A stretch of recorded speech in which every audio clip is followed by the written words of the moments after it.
মাননীয় অধ্যক্ষ মহোদয়, অসম বিধানসভাৰ প্ৰক্ৰিয়া আৰু কাৰ্য পৰিচালনাৰ নিয়মাৱলী অনুসৰি এটা ৰাজহুৱা গুৰুত্বপূৰ্ণ বিষয় অসম চৰকাৰৰ দৃষ্টি আকৰ্ষণ কৰাৰ সুযোগ দিয়াৰ বাবে আপোনাক ধন্যবাদ জনাইছোঁ। মহোদয়, বিষয়টো হ'ল ৰাজ্যিক ভাষা আইন 1960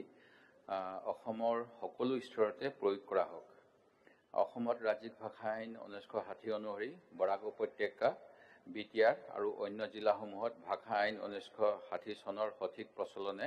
ৰাজ্যৰ সকলো জনগণক উপকৃত কৰিব। সেয়ে এই আইনৰ বিষয়ে চৰকাৰৰ দৃষ্টি আকৰ্ষণ কৰিব বিচাৰিছোঁ। মহোদয়, নৈৰ সমান ববকোণ আৰু আইৰ সমান হবকোণ। আমাৰ আইৰ মুখৰ ভাষাই আমাৰ ভাষা, মোৰ আইৰ মুখৰ ভাষা মোৰ ভাষা আৰু সবাতোকৈ আপোন মোৰ ভাষা। অহা কালিলৈ 21 ফেব্ৰুৱাৰী তাৰিখটো 1951 চনৰ 17 নৱেম্বৰত ইউনেস্কোই দিয়া প্ৰস্তাৱ অনুসৰি আন্তৰ্জাতিক মাতৃভাষা দিৱস হিচাপে উদযাপন কৰা হ'ব। আৰু এই মাতৃভাষা দিৱসৰ প্ৰাক মুহূৰ্তত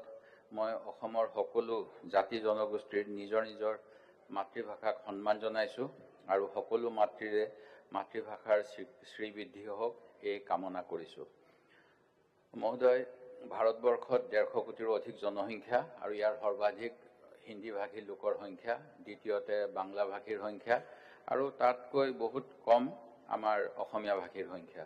3 কোটিতকৈ অলপ বেছি। আৰু তাৰ ভিতৰত অসমত বসবাস কৰা এই 3 কোটিতকৈ অধিক লোকৰ আধা সংখ্যাকৰহে মাতৃভাষা অসমীয়া। মহোদয়, এই অসমীয়া ভাষাটো যদিও বহুত পুৰণা, বুদ্ধ ধৰ্মৰ কিছুমান চাৰ্যপদ ইয়াত প্ৰথম অসমীয়া ভাষাত লিখা হৈছিল বুলি কোৱা হয় আৰু আমাৰ অসমত বিভিন্ন বিষয়ত বিতৰ্ক হয়। সেয়ে কোনোবা ইয়াক মাগাধী ভাষাৰ পৰা অহা বুলি ক'লেও সেই বিষয়টো বাণীকান্ত কাকতিৰ দৰে ভাষাবিদসকলে সত্য নহয় বুলি কৈছে। মহোদয়, ব্ৰিটিছে যেতিয়া অসমখন সাম্ৰাজ্যবাদ স্থাপন কৰিবলৈ সক্ষম হৈছিল, তাৰ পৰৱৰ্তী সময়ত 1831 চনৰ পৰা 1873 চনলৈ অসমীয়াই নিজৰ মাতৃভাষাৰ যি সন্মান অসমত পাব লাগে সেয়া মৰ্যাদা হেৰুৱাইছিল। আৰু সেইখিনি সময়ত আনন্দৰাম ঢেকিয়াল ফুকন, হেমচন্দ্ৰ বৰুৱা, হেমকোষ প্ৰণেতা, গুণাভিধান বৰুৱা প্ৰমুখ্যে সেই সময়ৰ এচাম অসমীয়া মানুহৰ প্ৰচেষ্টাত এই ভাষা আৰু খ্ৰীষ্টান বেপ্টিষ্ট মিছনাৰীসকলৰ সহযোগত অসমত পুনৰ প্ৰচলিত হয়। অসমীয়া ভাষাই চলক বা বঙালী ভাষাই চলক, কোনো কাৰো ধাৰ খাই থোৱা নাই। এনে এটা অভিমত গুণাভিধান বৰুৱাই লিখা আনন্দৰাম ঢেকিয়াল ফুকনৰ জীৱন চৰিত্ৰত পোৱা যায়। অৰ্থাৎ সেই সময়ত অসমৰ বহু মানুহেই এই ভাষাক লৈ ইমান চিন্তা কৰা নাছিল, তেখেতসকল নিৰ্বিকাৰ আছিল। এই অসমীয়া ভাষা কিন্তু আমাৰ উত্তৰ পূৰ্বাঞ্চলৰ বিভিন্ন জাতি জনগোষ্ঠীৰ লিংগ ভাষা বা সংযোগী ভাষা বুলিও আমি ক'ব পাৰোঁ।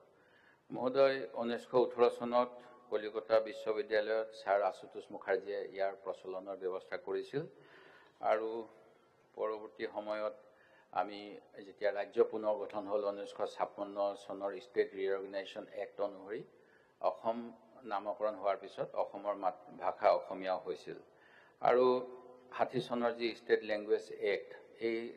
এক্ট অনুসৰি অসম বিধানসভাই আইন প্ৰণয়ন কৰাৰ পিছত অসমৰ বিভিন্ন অঞ্চলত বিভিন্ন অশান্তিও হৈছিল আৰু পৰৱৰ্তী সময়ত সেই সময়ৰ কেন্দ্ৰীয় গৃহমন্ত্ৰী লাল বাহাদুৰ শাস্ত্ৰী ডাঙৰীয়াৰ ভাষাৰ ক্ষেত্ৰত যি ত্ৰিভাষিক ফৰ্মুলা, সেই অনুসৰি অসমৰ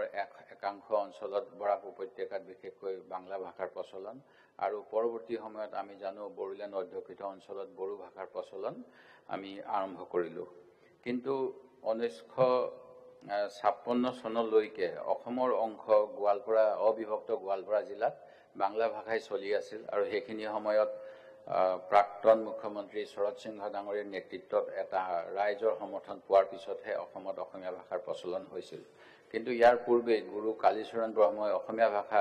দিব লাগে বুলি ব্ৰিটিছৰ যি মিছন আহিছিল, সেই মিছনৰ ওচৰত তেখেতে আৰ্জি দাখিল কৰিছিল আৰু অসমীয়া ভাষাৰ হকে তেখেতসকল সকলোৱে এনেধৰণে অৱদান আগবঢ়াইছিল।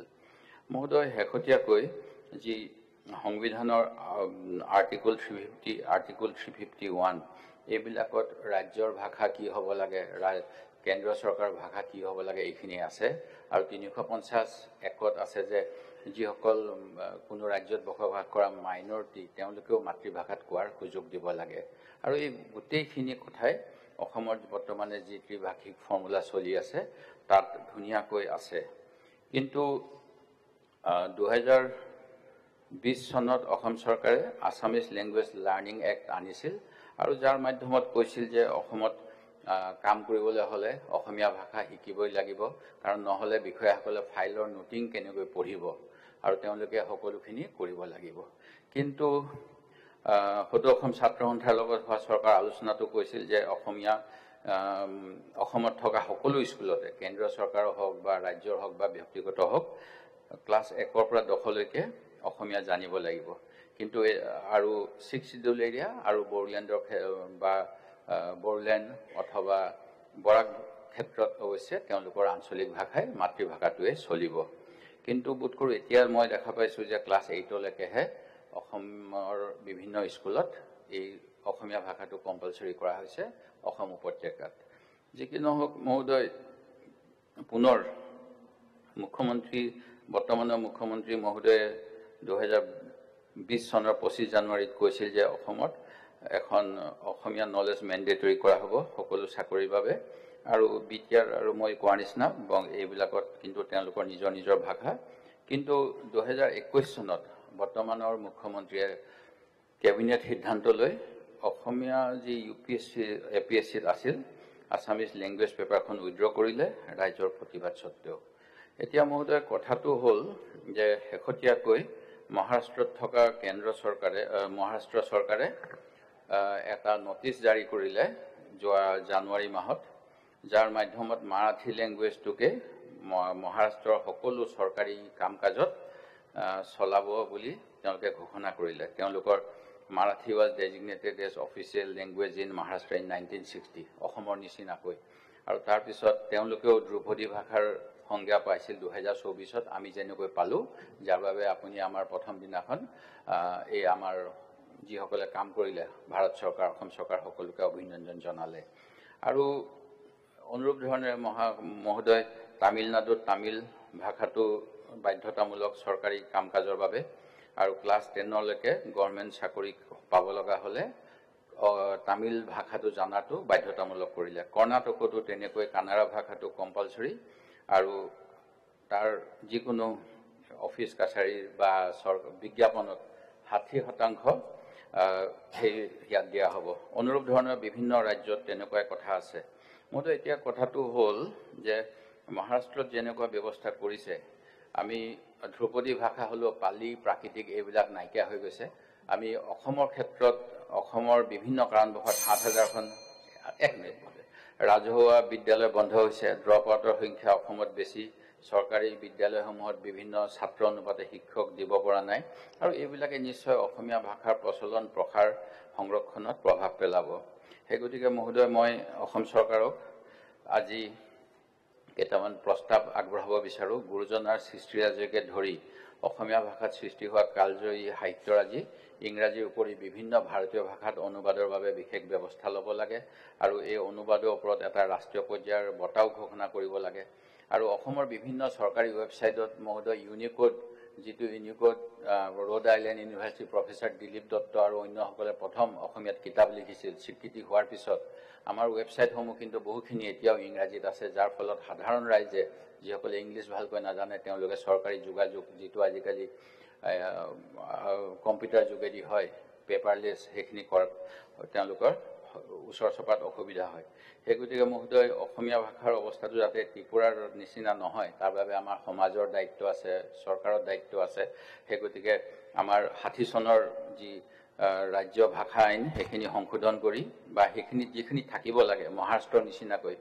যিকোনো ভাষাত পোৱা অভিযোগ আবেদন যোগাযোগৰ উত্তৰ ৰাজ্যিক সচিবালয় বিভাগীয় মুৰব্বীৰ কাৰ্যালয়ৰ পৰা ব্ৰহ্মপুত্ৰ উপত্যকাত অসমীয়াত বৰাক বিটিআৰ স্বায়ত্তশাসিত অঞ্চলত ইংৰাজী ভাষাত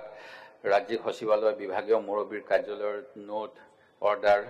নটিফিকেশ্যন অসমীয়াত কৰিব লাগে প্ৰশাসনিক কাৰণত প্ৰয়োজন হ'লে ইংৰাজীও ব্যৱহাৰ কৰিব পাৰে ৰাজ্যিক সচিবালয় বিভাগীয় মুৰব্বী ব্ৰহ্মপুত্ৰ জিলাসমূহৰ কাৰ্যালয়ত সকলো যোগাযোগ অসমীয়াত হ'ব লাগে। অনুৰূপ ধৰণেৰে জিলাৰ পৰা তাৰ নিম্ন পৰ্যায়ৰ কমিউনিকেশ্যনখিনি স্থানীয় ভাষাত বিটিআৰ 6 শিডিউল এৰিয়াত অথবা বৰাক ভেলীত তাৰ লোকেল লেংগুৱেজত হ'ব লাগে। আৰু ৰাজ্য চৰকাৰৰ জাৰি কৰা বিজ্ঞপ্তি আদি সকলোখিনি ৰাজপত্ৰত ইংৰাজীৰ লগত অসমীয়াত হ'ব লাগে। এডভাৰটাইজমেণ্টবিলাক বা কেন্দ্ৰীয় চৰকাৰৰ লগত যোগাযোগখিনিও অসমীয়া ভাষাত হ'ব লাগে। আৰু যিসকলে এইবিলাক নকৰে তেওঁ সেই বিষয়াসকলৰ ওপৰত অনুশাসনমূলক ব্যৱস্থা ল'ব লাগে। এনেধৰণৰ বিভিন্ন ধৰণৰ যদি কাম কৰা হয় তেতিয়াহ'লে অসমৰ যি চৰকাৰী ভাষা আইন সঠিকভাৱে প্ৰযোজ্য হ'ব। আৰু এইখিনি কামৰ বাবে চৰকাৰৰ দৃষ্টি আকৰ্ষণ আপোনাৰ যোগেদি কৰিছোঁ। ধন্যবাদ। अन्नपूर्णा काव घी देश के हर एक खाने को लजीज बनाता है।